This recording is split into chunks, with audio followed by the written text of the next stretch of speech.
நான் தான் உங்கள் ஸ்வாதி சிங். இப்போ நம்ம ஸ்வாதி ஆர்கானிக் ஃபார்ம் பற்றி பார்க்க போகிறோம்.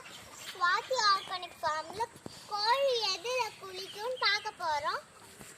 வாங்க வீடியோக்குள்ளே போகலாம். கோழிங்களுக்கு எதில்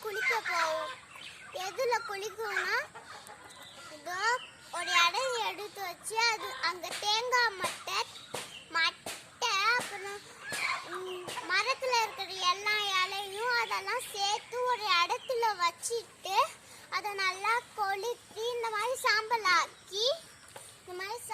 ஆக்கிக்கலாம். சாம்பலை இந்த மாதிரி ஆக்கிக்கிட்டோன்னா அதில் தான் கோழிலாம் குளிச்சா கோழி பேன்லாம் வராமல் இருக்கிறதுக்கு தான் நாங்கள் இதை தயாரிச்சிருக்கோம். இது